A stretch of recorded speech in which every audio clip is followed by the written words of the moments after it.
Hi friends! Happy Monday!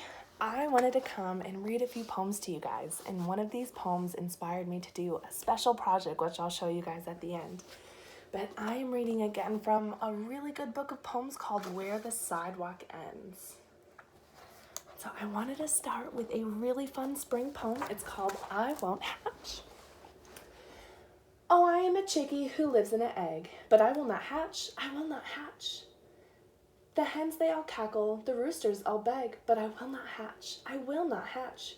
For I hear all the talk of pollution and war as the people all shout and the airplanes roar, so I'm staying in here where it's safe and warm and I will not hatch.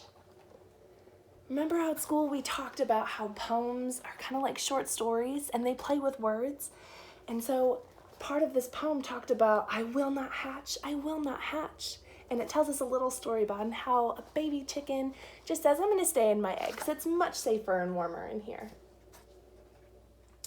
Another poem that I have is a little longer. It's called The Unicorn, and it's about Noah's Ark.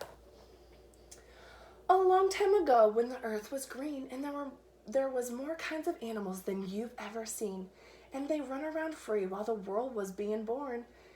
And the loveliest of all was the unicorn. There was green alligators and long-necked geese. There were humpy-bumpy camels and chimpanzees. There were cats and rats and elephants. But sure as you're born, the loveliest of all was the unicorn. But the Lord seen some sinning and caused him some pain. He said, stand back, I'm gonna make it rain. He says, hey, brother Noah, I'll tell you what to do. Go and build me a floating zoo. And you take 2 alligators and a couple of geese, 2 humpy-bumpy camels, and 2 chimpanzees. You take 2 cats and rats and elephants, but sure as you're born, Noah, don't you forget my unicorn. Now Noah was there and he'd answer the call, and he'd finished up the ark just as the rain started falling. He marched in the animals 2 by 2 and he called them out as they went through. Hey Lord, I've got your 2 alligators and a couple of geese, your humpy bumpy camels and your 2 chimpanzees.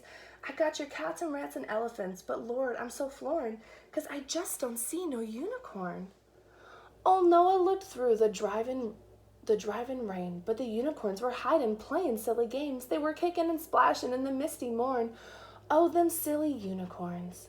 Then the goats started goating, the snakes started snaking, the elephants started elephanting, and the boat started shaking. The mice started squeaking, and the lions started roaring, and everyone's aboard but the unicorn.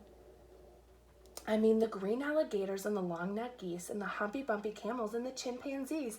Noah cried, close the door, 'cause the rain is pouring, and we just can't wait for them unicorns. Then the ark started moving till it drifted to the tide, and the unicorns looked up from the rocks and cried. And the water came up and sort of floated them away, and that's why you've never seen a unicorn to this day. You'll see lots of alligators and a whole mess of geese, and you'll see humpy-bumpy camels and lots of chimpanzees. You'll see cats and rats and elephants, but as sure as you're born, you're never gonna see no unicorn. That was a silly story about Noah's Ark and why the unicorns didn't make it. They were too busy playing. All right, I've got one more for you, and it inspired me to make a super fun project I'll show you. This one is called Hugga War.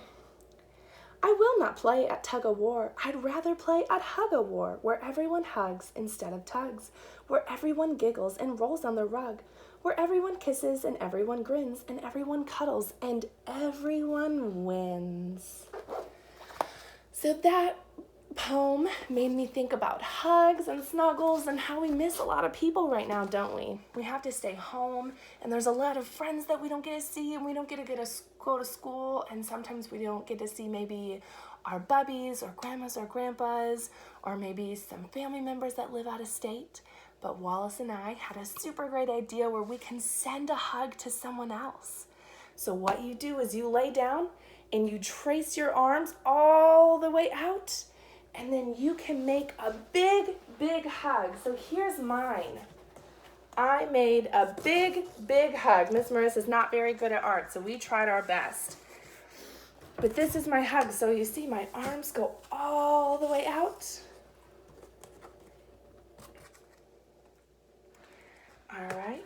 And you can decorate your body any which way you want. So I put lots of happiness on this arm, and I put lots of love on this arm, and I put on a shirt that I really like, and it says, "Here Comes the Sun," because that's one of my favorite songs. I gave myself big blue hair because I thought that'd be so fun, and I hope it would make someone happy.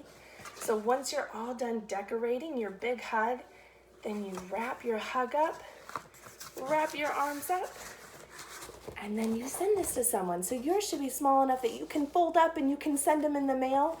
And maybe we can send some to our friends from school, or maybe we can send some to some family members or cousins that live far away. But we can wrap up our hugs and you can fold them up nice and tight. And you can put them in the mail and send someone a big hug so that when they open it, they get a nice big hug from you. Oh no, my head fell off. Uh-oh. But then they get a nice big hug from you. All right, friends. If you guys want to show me your hugs, that would be super great. And I'll see you guys later. Have a super great day. Bye.